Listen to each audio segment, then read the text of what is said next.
सत श्री अकाल, स्वागत है सारे ही दर्शकों का। पंजाब इस वेले वेख रहे हो तुसीं ते मैं हाँ गगनदीप सिंह लैके हाजिर हाँ। पंजाब इस वेले दे विच पंजाब दीयां ताज़ा खबरां। रुख सब तो पहलां करांगे नवजोत सिंह सिद्धू की हाईकमान दे नाल हुई बैठक ते वाल। जी हाँ, नवजोत सिंह सिद्धू ने बैठक की है। हाईकमान दे नाल चर्चावां सी कि 2 दिन लगातार बैठक चलणियां ते होया भी इस कदर है। पहले दिन दी बैठकां गुप्त रहियां पर दूजे दिन दी बैठकां जनतक होके चलियां।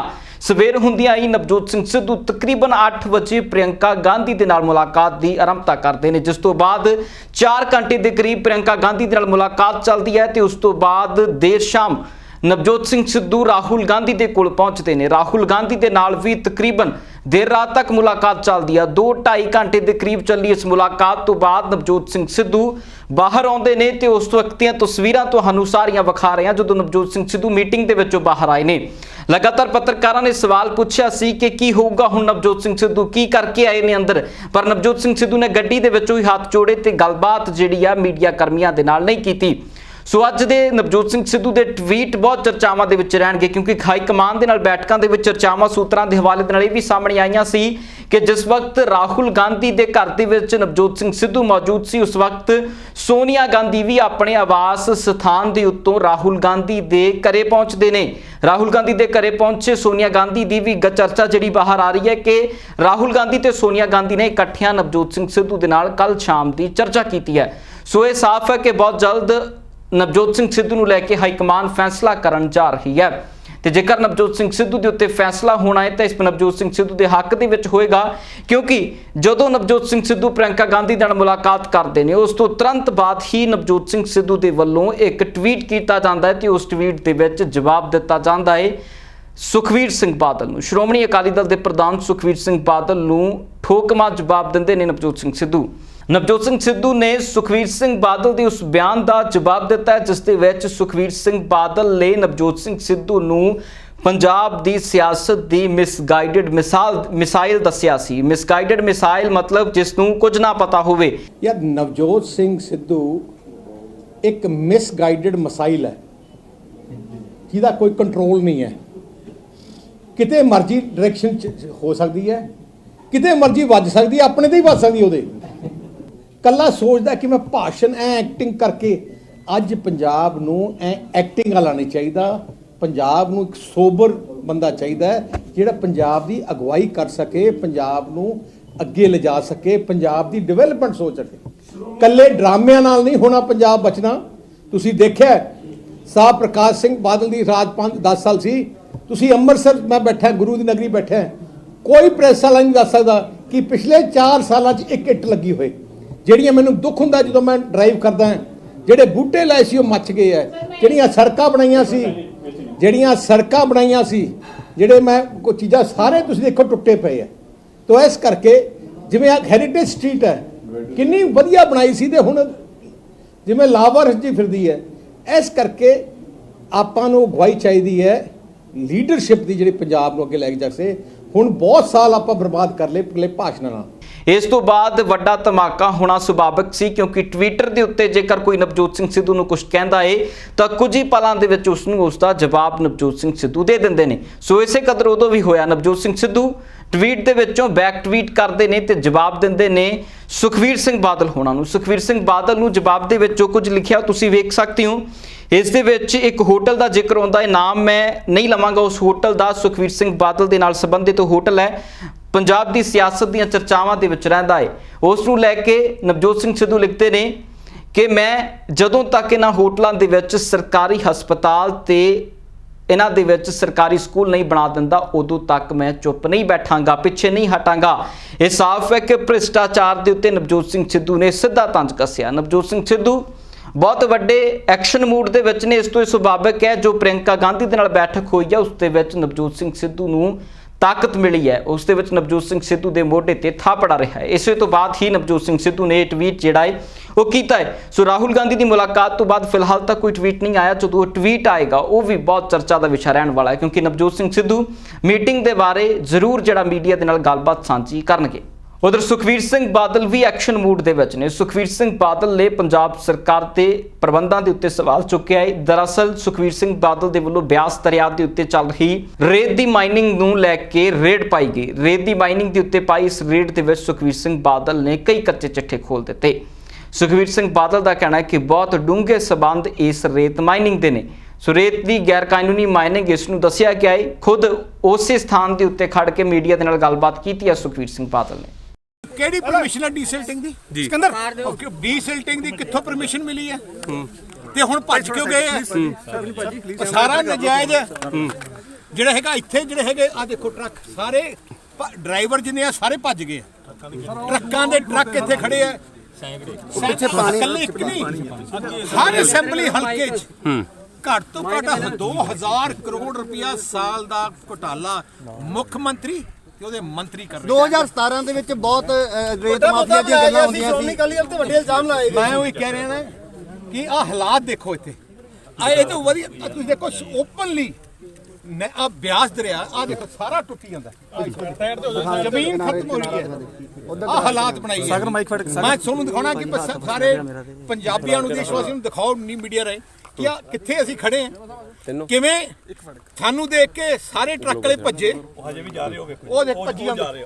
ਉਧਰ ਕੇਜਰੀਵਾਲ ਦੇ ਵੱਲੋਂ ਪੰਜਾਬ ਦੇ ਵਿੱਚ 300 ਯੂਨਿਟ ਮਾਫ ਕਰਨ ਦੀ ਗੱਲ ਆਖਣ ਤੋਂ ਬਾਅਦ ਹੀ ਪੰਜਾਬ ਦੀ ਸਿਆਸਤ ਪੱਖੀ ਹੋਈ ਹੈ। ਲਗਾਤਾਰ ਰਾਜਕੁਮਾਰ ਵੇਰਕਾ ਦੇ ਵੱਲੋਂ ਇੱਕ ਤੋਂ ਬਾਅਦ ਇੱਕ ਪ੍ਰੈਸ ਕਾਨਫਰੰਸ ਕੀਤੀ ਜਾ ਰਹੀ ਹੈ ਜਿਸ ਦੇ ਵਿੱਚ ਕੇਜਰੀਵਾਲ ਦੇ ਪ੍ਰਬੰਧਾਂ ਦੇ ਉੱਤੇ ਸਵਾਲ ਚੁੱਕੇ ਜਾ ਰਹੇ ਨੇ।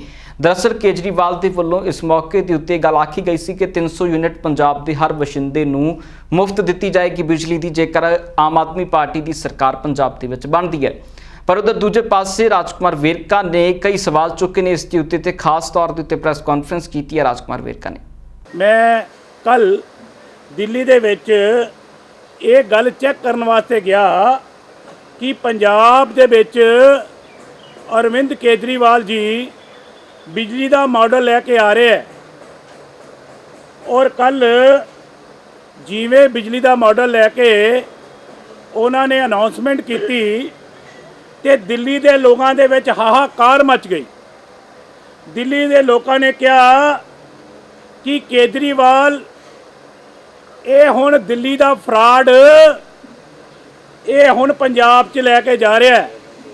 ਮੈਂ ਇਹ ਗੱਲ ਇਹ ਲਿਖਤੀ ਰੂਪ ਦੇ ਵਿੱਚ ਮੀਡੀਆ ਦੇ ਸਾਹਮਣੇ ਇਹ ਲੈ ਕੇ ਆ ਰਿਹਾ।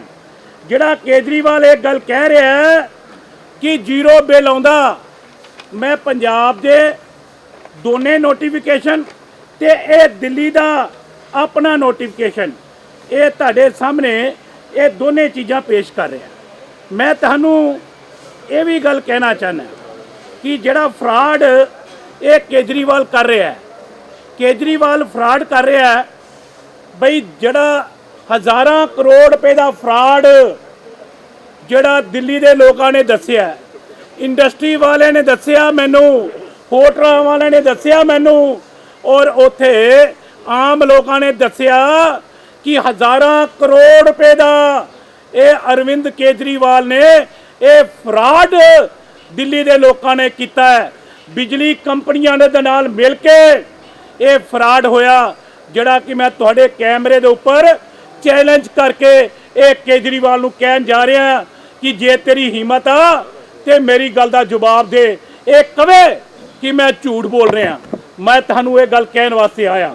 ਉਧਰ ਅਕਾਲੀ ਦਲ ਦੇ ਸੀਨੀਅਰ ਆਗੂ ਡਾਕਟਰ ਦਲਜੀਤ ਸਿੰਘ ਚੀਮਾ ਦੇ ਵੱਲੋਂ ਵੀ ਇਸ ਮੌਕੇ ਦੇ ਉੱਤੇ ਪ੍ਰੈਸ ਕਾਨਫਰੰਸ ਕੀਤੀ ਗਈ। ਉਹਨਾਂ ਨੇ ਬਿਜਲੀ ਨੂੰ ਲੈ ਕੇ ਸਵਾਲ ਚੁੱਕੇ ਨੇ। ਉਹਨਾਂ ਦਾ ਕਹਿਣਾ ਹੈ ਕਿ 300 ਯੂਨਿਟ ਤੋਂ ਬਾਅਦ ਬਿੱਲ ਬਹੁਤ ਲੋਕਾਂ ਦਾ ਪੰਜਾਬ ਦੇ ਵਿੱਚ ਆਉਂਦਾ ਹੈ ਤੇ 300 ਯੂਨਿਟ ਤੋਂ ਬਾਅਦ ਪੰਜਾਬ ਦੇ ਲੋਕਾਂ ਨੂੰ ਲੁੱਟਣ ਦਾ ਕਾਰੋਬਾਰ ਸ਼ੁਰੂ ਹੋ ਸਕਦਾ ਹੈ ਕੇਜਰੀਵਾਲ ਦੀ ਸਰਕਾਰ ਦੇ ਵਿੱਚ। ਉਹਨਾਂ ਦਾ ਕਹਿਣਾ ਹੈ ਕਿ ਪੰਜਾਬ ਦੇ ਲੋਕਾਂ ਨੂੰ ਗੁੰਮਰਾਹ ਕੀਤਾ ਜਾ ਰਿਹਾ ਹੈ। ਸ਼੍ਰੋਮਣੀ ਅਕਾਲੀ ਦਲ ਨੇ ਇਹ ਤਾਂ ਕਹਿੰਦੇ ਸੀ ਕਿ ਉਦੋਂ ਵੀ ਅਸੀਂ ਅਨਾਉਂਸ ਕੀਤਾ ਸੀ ਸਰਪਲਸ ਕਰਾਂ, ਕਹਿੰਦੇ ਹੋ ਹੀ ਨਹੀਂ ਸਕਦਾ।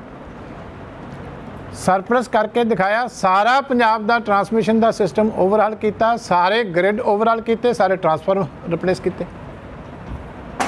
ਕਿੱਡਾ ਵੱਡਾ ਕੰਮ ਸੀ। ਹਜ਼ਾਰਾਂ ਕਰੋੜ ਦੀ ਇਨਵੈਸਟਮੈਂਟ ਪੰਜਾਬ ਦੇ ਵਿੱਚ ਬੋਰਡ ਦੀ ਅਨਬੰਡਲਿੰਗ ਕੀਤੀ, ਸ਼੍ਰੋਮਣੀ ਅਕਾਲੀ ਦਲ ਨੇ ਕੀਤੀ ਬੜੇ ਆਰਾਮ ਦੇ ਨਾਲ। ਇਸ ਕਰਕੇ ਜਿਹੜੀ ਪਾਰਟੀ ਇੰਨਾ ਕੁਝ ਕਰ ਸਕਦੀ ਹੈ, ਇਹਨਾਂ ਕੋਲ ਤਾਂ ਸਿਸਟਮ ਹੀ ਨਹੀਂ ਮੈਨੇਜ ਹੋ ਰਿਹਾ। ਹੁਣ ਕਿੰਨੇ ਕੱਟ ਲੱਗਦੇ ਆ ਬਿਜਲੀ ਦੇ। 8 ਘੰਟੇ ਕਿਸਾਨਾਂ ਨੂੰ ਦੇਖੋ ਕਿੰਨੇ ਧਰਨੇ ਲਾਉਣੇ ਪੈ ਰਹੇ ਆ ਤੇ ਕੀ ਕੁਛ ਕਰਨਾ ਪੈ ਰਿਹਾ। ਘਰਾਂ ਦੇ ਵਿੱਚ ਕਿੰਨੇ ਲੰਮੇ ਕੱਟ ਕਰਨੇ ਪੈ ਰਹੇ।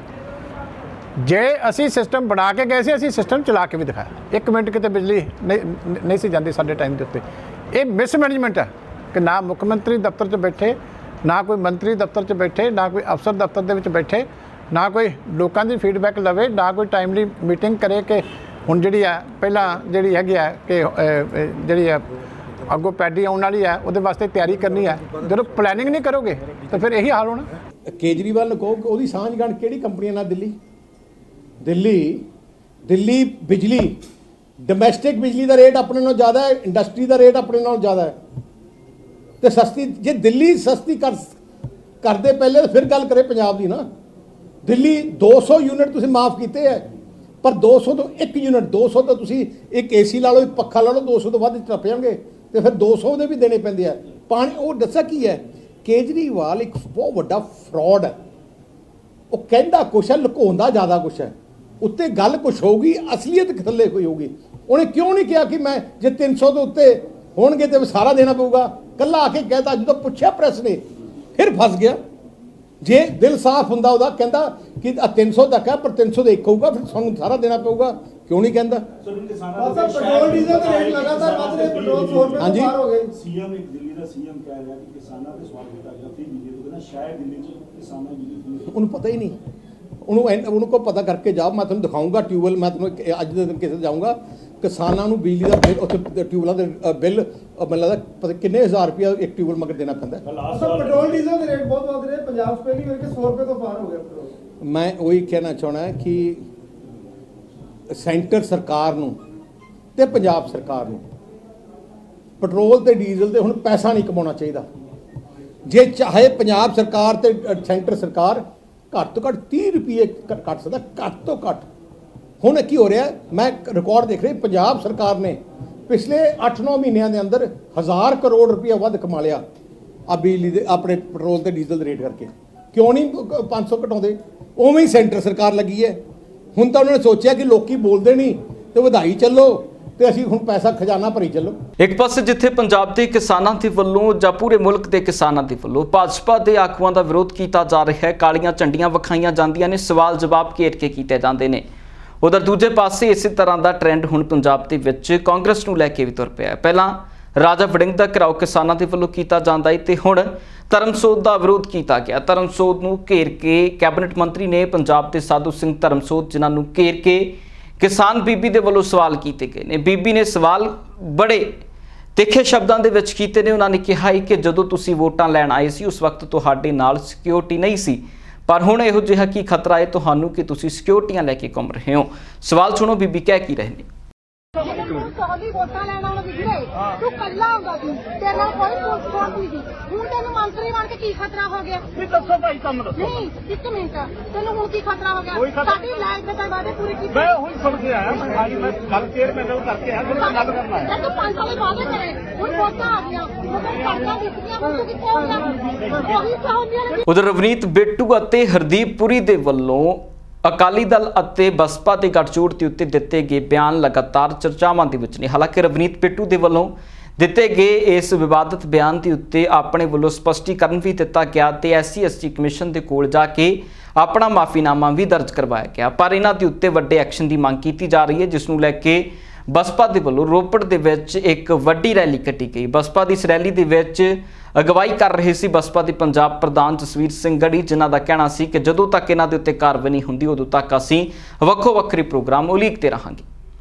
ਸਮਾਜ ਜਿਹੜਾ ਦਲਿਤ ਔਰ ਪਛੜੇ ਵਰਗ ਦੀ ਅਗਵਾਈ ਕਰਦਾ ਹੈ, ਜਿਹੜਾ ਗਰੀਬਾਂ ਦੀ ਅਗਵਾਈ ਕਰਦਾ ਹੈ, ਔਰ ਬਹੁਜਨ ਸਮਾਜ ਦੇ ਲੋਕਾਂ ਨੇ 9ਵੀਂ ਪਾਤਸ਼ਾਹੀ ਦਾ ਸ਼ੀਸ਼ ਭਾਈ ਜੀਵਨ ਸਿੰਘ ਜੀ ਨੇ, ਭਾਈ ਜਗਤਾ ਜੀ ਨੇ ਚਾਂਦਨੀ ਚੌਕ ਤੋਂ ਚੁੱਕ ਕੇ ਸ਼੍ਰੀ ਅਨੰਦਪੁਰ ਸਾਹਿਬ ਤੱਕ ਲਿਆਂਦਾ। ਸੀਸ ਚੁੱਕ ਕੇ ਲੈ ਕੇ ਆਉਣੇ ਦਲਿਤ ਸਮਾਜ ਦੇ ਲੋਕ ਗੈਰ ਪੰਥਕ ਕਿੱਦਾਂ ਹੋ ਗਏ? ਸੀਸ ਚੁੱਕ ਕੇ ਲਿਆਣੇ ਵਾਲੇ ਲੋਕ ਸ਼੍ਰੀ ਅਨੰਦਪੁਰ ਸਾਹਿਬ ਦੇ ਵਾਰਸ ਕਿਉਂ ਨਹੀਂ ਬਣ ਸਕਦੇ?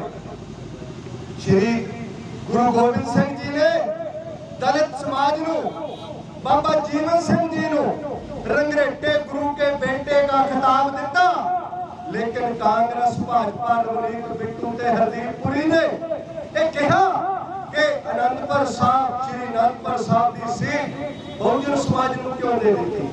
ਜੇ ਬਹੁਜਨ ਸਮਾਜ ਨੂੰ, ਦਲਿਤ ਗਰੀਬ ਸਮਾਜ ਨੂੰ ਦਸ਼ਮੇਸ਼ ਪਿਤਾ ਰੰਗਰੇਟੇ ਗੁਰੂ ਕੇ ਬੇਟੇ ਕਹਿ ਸਕਦਾ ਆ, ਤਾਂ ਅੱਜ ਅਸੀਂ ਜਵਾਬ ਮੰਗਣ ਆਏ ਆ ਕਾਂਗਰਸ ਤੋਂ, ਭਾਜਪਾ ਤੋਂ ਤੇ ਪੰਜਾਬ ਦੇ ਲੋਕਾਂ ਨੂੰ ਦੱਸਣ ਆਏ ਆ ਕਿ ਦਸ਼ਮੇਸ਼ ਪਿਤਾ ਦੇ ਬੇਟੇ ਸ਼੍ਰੀ ਅਨੰਦਪੁਰ ਸਾਹਿਬ ਦੀ ਸੀਟ ਦੇ ਵਾਰਿਸ ਕਿਉਂ ਨਹੀਂ ਹੋ ਸਕਦੇ। ਉਧਰ ਬੀਤੀ 26 ਜੂਨ ਨੂੰ ਕਿਸਾਨਾਂ ਦੇ ਵੱਲੋਂ ਚੰਡੀਗੜ੍ਹ ਦੇ ਵਿੱਚ ਪ੍ਰਦਰਸ਼ਨ ਕੀਤਾ ਗਿਆ ਸੀ, ਜਿਸ ਪ੍ਰਦਰਸ਼ਨ ਤੋਂ ਬਾਅਦ ਕੁਝ ਪੰਜਾਬ ਦੇ ਨਾਮੀ ਗਾਇਕ ਕਲਾਕਾਰਾਂ ਅਤੇ ਫਿਲਮੀ ਅਦਾਕਾਰਾਂ ਦੇ ਉੱਤੇ ਮਾਮਲਾ ਦਰਜ ਕੀਤਾ ਗਿਆ ਸੀ। ਨਾਲ ਹੀ ਕਿਸਾਨ ਆਗੂਆਂ ਦੇ ਉੱਤੇ ਵੀ ਮਾਮਲੇ ਦਰਜ ਹੋਏ ਨੇ, ਜਿਸ ਨੂੰ ਲੈ ਕੇ ਕਿਸਾਨ ਆਗੂ ਅਤੇ ਸਿੱਧੂਪੁਰ ਕਿਸਾਨ ਯੂਨੀਅਨ ਦੇ ਆਗੂਆਂ ਦੇ ਵੱਲੋਂ ਚੰਡੀਗੜ੍ਹ ਪੁਲਿਸ ਹੈੱਡਕੁਆਰਟਰ ਦੇ ਵਿੱਚ ਜਾ ਕੇ ਆਪਣਾ ਮੰਗ ਪੱਤਰ ਦਿੱਤਾ ਗਿਆ ਤੇ ਇਹਨਾਂ ਸਾਰੇ ਪਰਚਿਆਂ ਨੂੰ ਰੱਦ ਕਰਨ ਦੀ ਗੱਲ ਆਖੀ ਗਈ ਹੈ। ਉਹਨਾਂ ਦਾ ਕਹਿਣਾ ਹੈ ਕਿ ਜੇਕਰ ਇਹ ਪਰਚੇ ਰੱਦ ਨਹੀਂ ਹੁੰਦੇ ਤਾਂ ਇੱਕ ਵੱਖਰਾ ਸੰਘਰਸ਼ ਸਾਡੇ ਵੱਲੋਂ ਉਲੀਕਿਆ ਜਾਏਗਾ। ਦਿੱਲੀ ਦੀਆਂ ਬਰੂਹਾਂ ਤੇ ਅਸੀਂ ਬੈਠੇ ਹਾਂ 7 ਮਹੀਨੇ ਤੋਂ, ਆਪਣੇ ਘਰ-ਬਾਰ ਛੱਡ ਕੇ, ਸਾਰੇ ਉੱਥੇ ਬੱਚਿਆਂ ਨੂੰ ਛੱਡ ਕੇ, ਪਰਿਵਾਰ ਨੂੰ ਛੱਡ ਕੇ, ਮਾਵਾਂ ਭੈਣਾਂ ਸਾਡੀਆਂ ਬਜ਼ੁਰਗ ਅਸੀਂ ਰੁਲ ਰਹੇ ਹਾਂ ਸੜਕਾਂ ਉੱਤੇ, ਪਰ ਭਾਰਤ ਦੀ ਸਰਕਾਰ ਦੇ ਉੱਤੇ ਕੋਈ ਰੱਤਾ ਪਰ ਵੀ ਅਸਰ ਨਹੀਂ ਹੋ ਰਿਹਾ। ਦੇਸ਼ ਦੀ ਹੋਂਦ ਅੱਜ ਖਤਰੇ ਦੇ ਵਿੱਚ ਹੈ। ਪੂਰਾ ਆਮ ਆਵਾਮ ਵੀ ਅੱਜ ਸੰਯੁਕਤ ਮੋਰਚੇ ਨਾਲ ਖੜਾ ਹੋ ਚੁੱਕਾ ਹੈ, ਪਰ ਫਿਰ ਵੀ ਭਾਰਤ ਸਰਕਾਰ ਦੇ ਸਿਰ ਤੇ ਜਿਉਂ ਨਹੀਂ ਸਰਕਰੀ। ਉਸੇ ਤਹਿਤ ਸੰਯੁਕਤ ਕਿਸਾਨ ਮੋਰਚੇ ਵੱਲੋਂ ਇੱਕ ਕਾਲ ਦਿੱਤੀ ਗਈ ਸੀ ਕਿ 26/6/2021 ਨੂੰ ਪੂਰੇ ਭਾਰਤ ਦੇ ਰਾਜਾਂ ਦੇ ਵਿੱਚ ਰਾਜਪਾਲ ਰਾਹੀਂ ਰਾਸ਼ਟਰਪਤੀ ਨੂੰ ਮੰਗ ਪੱਤਰ ਦਿੱਤੇ ਜਾਣਗੇ ਕੋਈ ਇਹ 3 ਕਾਲੇ ਕਾਨੂੰਨ ਖਾਰਜ ਕੀਤੇ ਜਾਣ। ਸੋ ਉਸੇ ਤਹਿਤ ਪੰਜਾਬ ਭਰ ਤੋਂ ਵੱਡਾ ਕਾਫਲਾ ਚੰਡੀਗੜ੍ਹ ਦੇ ਰਾਜ ਭਵਨ ਵਿੱਚ ਰਾਜਪਾਲ ਨੂੰ ਮੈਮੋਰੈਂਡਮ ਦੇਣ ਆਇਆ ਸੀ, ਔਰ ਬਿਲਕੁਲ ਅਸੀਂ ਪੀਸਫੁਲੀ ਸਾਰੀਆਂ ਜਥੇਬੰਦੀਆਂ ਇੱਥੇ ਸਾਡੇ ਕਿਸਾਨ ਆਗੂ ਪਹੁੰਚੇ ਨੇ, ਔਰ ਪੀਸਫੁਲੀ ਅਸੀਂ ਵਾਪਸ ਗਏ ਹਾਂ। ਜਦ ਕਿ ਪ੍ਰਸ਼ਾਸਨ ਨੇ ਵੀ ਇਸ ਗੱਲ ਦੀ ਪ੍ਰਸ਼ੰਸਾ ਕੀਤੀ ਬਈ ਕਿਸਾਨ ਆਗੂ ਕਿਸਾਨ ਬਿਲਕੁਲ ਸਹੀ ਆਪਣਾ ਮੈਮੋਰੈਂਡਮ ਦੇ ਕੇ ਵਾਪਸ ਗਏ ਨੇ, ਕੋਈ ਇੱਥੇ ਲਾਠੀਚਾਰਜ ਨਹੀਂ ਹੋਇਆ, ਕਿਸੇ ਦੀ ਅਰੈਸਟ ਨਹੀਂ ਹੋਈ। ਪਰ ਬਾਅਦ ਦੇ ਵਿੱਚ ਦਬਾਅ ਦੇ ਹੇਠ ਸਾਡੇ ਕਿਸਾਨਾਂ ਤੇ, ਕਿਸਾਨ ਆਗੂਆਂ ਤੇ, ਫਿਲਮ ਅਦਾਕਾਰਾਂ ਤੇ, ਜੋ ਸਾਡੇ ਕਲਾਕਾਰ ਸਿੰਗਰ ਭਾਈਚਾਰਾ ਜੋ ਸਾਡੇ ਨਾਲ ਖੜਾ ਸੀ, ਉਹਨਾਂ ਤੇ ਝੂਠੇ ਪਰਚੇ ਦਰਜ ਕੀਤੇ ਗਏ ਨੇ। ਸੋ ਅਸੀਂ ਇਹਨਾਂ ਨੂੰ ਅੱਜ ਐਸਐਸਪੀ ਸਾਹਿਬ ਨੂੰ ਮੰਗ ਪੱਤਰ ਦੇਣ ਆਏ ਹਾਂ ਬਈ ਇਹ ਜੋ ਪਰਚੇ ਖਾਰਜ ਕੀਤੇ ਜਾਣ, ਕਿਉਂਕਿ ਇਹ ਸੰਵਿਧਾਨ ਨੂੰ ਛਿੱਕੇ ਟੰਗ ਕੇ ਲੋਕਤੰਤਰ ਦਾ ਘਾਣ ਕਰਕੇ ਇਹ ਪਰਚੇ ਕੀਤੇ ਗਏ ਨੇ। ਸੋ ਇਹ ਪਰਚੇ ਬਿਲਕੁਲ ਗਲਤ ਨੇ।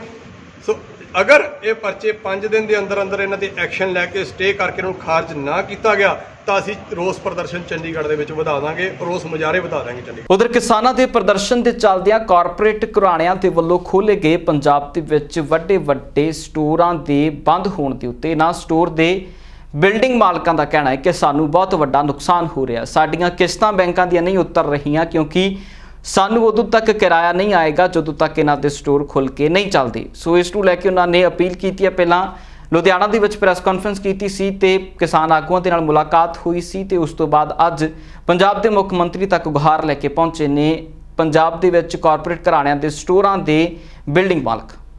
ਤੇ ਸਾਡੀ ਮੰਗ ਇਹ ਜਦੋਂ ਦੇ ਅਕਤੂਬਰ ਤੋਂ ਕਿਸਾਨੀ ਸੰਘਰਸ਼ ਤੋਂ ਜਿਹੜੇ ਧਰਨੇ ਲੱਗੇ ਹੋਏ ਨੇ ਉਦੋਂ ਤੋਂ ਸਾਡੇ ਸਾਰੇ ਸਟੋਰ ਬੰਦ ਹੈ, ਕਿਉਂਕਿ ਅਸੀਂ ਕਾਰਪੋਰੇਟਸ ਨੂੰ ਦਿੱਤੇ ਆਪਣੇ ਜਿਹੜੇ ਬਿਲਡਿੰਗਸ ਨੇ, ਅਸੀਂ ਕਾਰਪੋਰੇਟਸ ਨੂੰ ਲੀਜ਼ ਦਿੱਤੀ ਹੈ ਆਪਣੇ, ਤੇ ਕਿਸਾਨਾਂ ਨੇ ਧਰਨੇ ਕਰਕੇ ਉਦੋਂ ਤੇ ਕੰਮ ਠੱਪ ਪਏ ਨੇ। ਤੇ ਸਾਡੇ ਕੰਟਰੈਕਟ ਇਦਾਂ ਦੇ ਜਿਨ੍ਹਾਂ ਦੇ ਅਸੀਂ ਬਿੱਲ ਨਹੀਂ GST ਸਮੇਤ ਉਹਨਾਂ ਨੂੰ ਬਿੱਲ ਨਹੀਂ ਦਿੰਦੇ ਤੇ ਉਨੀ ਦੇ ਸਾਡੇ ਕਿਰਾਇਆ ਨਹੀਂ ਆਉਂਦੇ। ਸਟੋਰ ਬੰਦ ਹੋਣ ਕਰਕੇ ਨਾ ਅਸੀਂ ਬਿੱਲ ਦੇ ਪਾ ਰਹੇ ਹਾਂ ਤੇ ਨਾ ਉਹ ਸਾਨੂੰ ਕਿਰਾਇਆ ਦੇ ਪਾ ਰਹੇ ਆ। ਤੇ ਸਾਡੇ ਜਿਹੜੇ ਕੰਟਰੈਕਟ ਨੇ ਉਹ ਹੈ ਵੀ ਇਦਾਂ ਦੇ ਕਿ ਜਿੰਨੀ ਦੇਰ ਸਟੋਰ ਖੁੱਲ੍ਹਦਾ ਨਹੀਂ ਸਾਨੂੰ ਕਿਰਾਇਆ ਨਹੀਂ ਆਉਂਦਾ। ਸਾਨੂੰ ਦੋਵਾਂ ਪਾਸੋਂ ਮਾਰ ਝੱਲਣੀ ਪੈ ਰਹੀ ਹੈ। ਅਸੀਂ ਇਹ ਜਿਹੜੀ ਬੇਨਤੀ ਕਿਸਾਨ ਜਥੇਬੰਦੀਆਂ ਨੂੰ 3 ਅਪ੍ਰੈਲ ਨੂੰ ਵੀ ਕਰ ਚੁੱਕੇ ਸਨ ਪ੍ਰੈਸ ਕਾਨਫਰੰਸ ਸੀ ਲੁਧਿਆਣੇ ਸੇ, ਉੱਥੇ ਵੀ ਉਹਨਾਂ ਨੇ ਬੰਦ ਕਮਰੇ ਦੇ ਵਿੱਚ ਸਾਡੇ ਨਾਲ ਮੀਟਿੰਗ ਕੀਤੀ ਸੀ ਤੇ ਸਾਨੂੰ ਭਰੋਸਾ ਦਿਵਾਇਆ ਸੀ ਕਿ ਸਾਡਾ ਕੋਈ ਹੱਲ ਕੀਤਾ ਜਾਵੇਗਾ। ਪਰ ਹਜੇ ਤੱਕ ਇੰਨੇ ਮਹੀਨੇ ਹੋ ਗਏ ਕੋਈ ਸਾਡਾ ਹੱਲ ਨਹੀਂ ਕੀਤਾ, ਕੋਈ ਸੁਣਵਾਈ ਨਹੀਂ ਹੋਈ। ਅਸੀਂ ਇਹਨਾਂ ਇੰਡੀਵਿਜੂਅਲ ਨੂੰ ਜਿਹੜੇ ਕਿਸਾਨ ਜਥੇਬੰਦੀ ਜਿਹੜੇ ਲੀਡਰ ਨੇ ਜੇ ਕਿ ਬੂਟਾ ਸਿੰਘ ਬੁਰਜਗਿੱਲ ਜੀ ਹੋ ਗਏ ਹੋਰ ਹੋ ਗਏ ਸਾਰਿਆਂ ਨੂੰ ਅਸੀਂ ਮੁਲਾਕਾਤਾਂ ਕਰ ਚੁੱਕੇ ਹਾਂ, ਪਰ ਕਿਸੇ ਨੇ ਸਾਡੀ ਹਜੇ ਤੱਕ ਬਾਂਹ ਨਹੀਂ ਫੜੀ ਹੈਗੀ। ਤੇ ਹੁਣ ਅਸੀਂ ਸਰਕਾਰ ਨੂੰ ਅਪੀਲ ਕਰਦੇ ਹਾਂ ਤੇ ਤੁਹਾਡੇ ਜ਼ਰੀਏ ਕਿਸਾਨ ਜਥੇਬੰਦੀ ਨੂੰ ਅਪੀਲ ਕਰਦੇ ਹਾਂ ਕਿ ਸਾਡਾ ਕੋਈ ਕਸੂਰ ਨਹੀਂ ਗਾ, ਸਾਡਾ ਰਿਲਾਇੰਸ ਨਾਲ ਕੋਈ ਲੈਣਾ ਦੇਣਾ ਨਹੀਂ, ਕਿਸੇ ਕਾਰਪੋਰੇਟ ਨਾਲ ਕੋਈ ਲੈਣਾ ਦੇਣਾ ਨਹੀਂ ਸਾਡਾ। ਅਸੀਂ ਤਾਂ ਬਿਲਡਿੰਗ ਸਾਡਾ ਤਾਂ ਕਿੱਤਾ ਹੀ ਇਹੀ ਆ, ਬਿਲਡਿੰਗ ਬਣਾਉਂਦੇ ਹਾਂ ਕਿਰਾਏ ਤੇ ਚਾੜ ਦਿੰਦੇ, ਸਾਡਾ ਕਿੱਤਾ ਇਹ ਆ। ਜਦੋਂ ਦੇ ਹੋਏ ਕਿਸ਼ਤਾਂ ਸਾਨੂੰ ਭਰਨੀ ਪੈਣੀ, ਬੈਂਕਾਂ ਦੀ ਕਿਸ਼ਤਾਂ ਅਸੀਂ ਭਰਨੀਆਂ ਨੇ, ਉਹ ਸਾਡੀਆਂ ਔਖੀਆਂ ਪਈਆਂ ਨੇ, ਕੁਰਕੀ ਸਾਡੀ ਕਈਆਂ ਦੀ ਹੋਣ ਵਾਲੀ ਆ ਤੇ ਮੁਸ਼ਕਲਾਂ ਦਾ ਸਾਹਮਣਾ ਸਾਨੂੰ ਕਰਨਾ ਪੈ ਰਿਹਾ। ਇਹ ਸਾਰਿਆਂ ਨੂੰ ਬੇਨਤੀ ਕਿਸਾਨ ਜਥੇਬੰਦੀਆਂ ਨੂੰ ਵੀ ਤੇ ਸਰਕਾਰ ਨੂੰ ਵੀ ਕਿ ਸਾਡਾ ਕੋਈ ਨਾ ਕੋਈ ਜਲਦੀ ਤੋਂ ਜਲਦੀ ਹੱਲ ਕੀਤਾ ਜਾਵੇ। ਕਿੰਨੇ ਕਾ ਜੀ ਪੰਜਾਬ ਦੇ ਵਿੱਚ ਇਦਾਂ ਦੇ ਬਿਲਡਿੰਗ ਜੀ ਜੇ ਤਾਂ ਆਪਾਂ ਹੈ ਕਈ ਇਹੋ ਜਿਹੇ ਸਟੋਰ ਨੇ 100 ਤੋਂ ਉੱਤੇ ਜਿਨ੍ਹਾਂ ਦੀ ਓਪਨਿੰਗ ਵੀ ਨਹੀਂ ਹੋਈ ਹੈਗੀ, ਉਹ 6-7 ਮਹੀਨੇ ਤੋਂ ਬੰਦ ਪਏ ਨੇ। ਜਿਹੜੇ ਪਹਿਲਾਂ ਬੰਦ ਵਿੱਚ ਆਪਾਂ ਟੋਟਲ ਲਾਈਏ ਤੇ 200 ਤੋਂ ਉੱਤੇ ਸਟੋਰ ਹੋਏਗਾ ਜੀ ਸਾਰਾ। ਉਧਰ ਕਿਸਾਨ ਅੰਦੋਲਨ ਨੂੰ ਲੈ ਕੇ ਬਿਆਨ ਆਇਆ ਹੈ ਤੇ ਬਿਆਨ ਹੈ ਹਰਿਆਣਾ ਦੇ ਮੁੱਖ ਮੰਤਰੀ ਮਨੋਹਰ ਲਾਲ ਖੱਟੜ ਦਾ। ਮਨੋਹਰ ਲਾਲ ਖੱਟੜ ਨੇ ਕਿਸਾਨ ਅੰਦੋਲਨ ਨੂੰ ਲੈ ਕੇ ਇੱਕ ਵਾਰ ਫਿਰ ਵਿਵਾਦਿਤ ਟਿੱਪਣੀ ਕੀਤੀ ਹੈ, ਜਿਸ ਨੂੰ ਲੈ ਕੇ ਕਿਸਾਨਾਂ ਦੇ ਵਿੱਚ ਵੀ ਕਾਫੀ ਰੋਹ ਪਾਇਆ जा रहा है। मैंने बताया कि जो आंदोलनकारी बैठे हैं वो वास्तव में किसान नहीं है। वास्तव में जो किसान हैं वो इन नियमों से, इन कानूनों से कोई एतराज नहीं उसको। ये केवल राजनीतिक तौर के ऊपर चीज़ों को आगे बढ़ाए हुए हैं।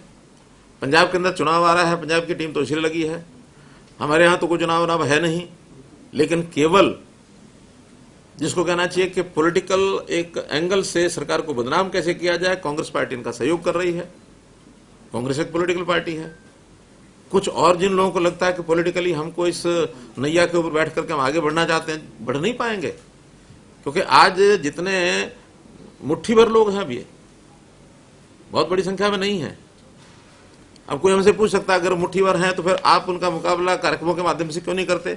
भले मुट्ठी भर हैं तो भी अपने हैं, तो भी उनसे टकराव नहीं चाहते।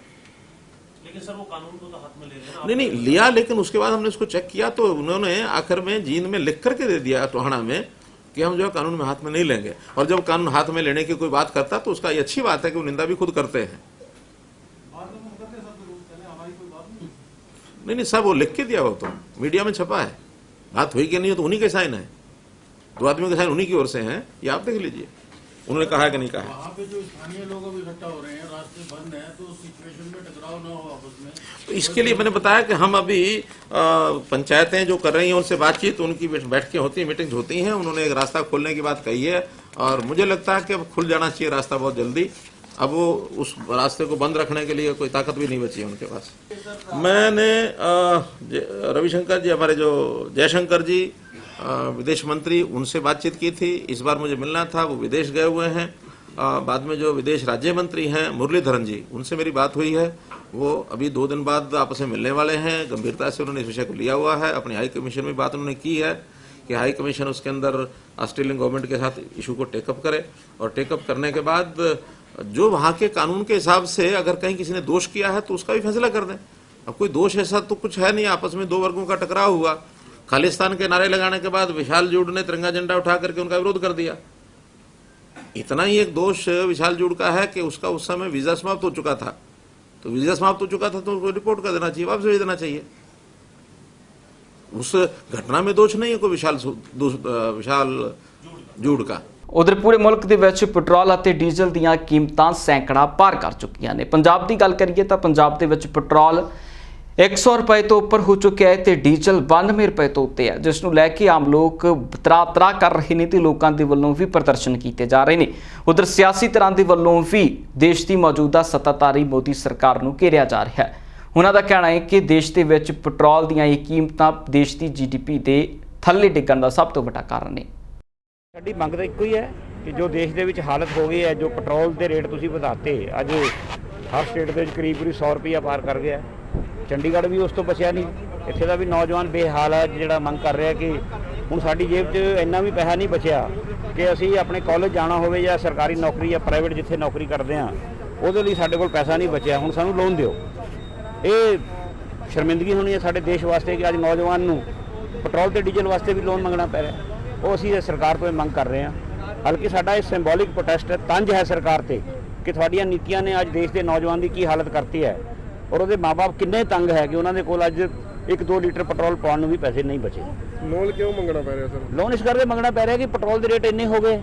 किन्नी अगर कोई बंदा प्राइवेट जॉब करता है या सरकारी जॉब करता है, 15-16 हज़ार 20 हज़ार तो ज़्यादा वो तनख्वाह नहीं हैगी। अगे माँ बाप किन्ना करन बच्चों की, किन्ना उन्होंने पालन, किन्ना वड्डा करन। पहला पढ़ाई ते लाख रुपये खर्च करते, नौकरियां है नहीं। हुण अगर मोटरसाइकिल चलाने वास्ते भी माँ बाप की जेब कट्टनी पवे तो नौजवान शर्मिंदगी के हालात पहुँच गया।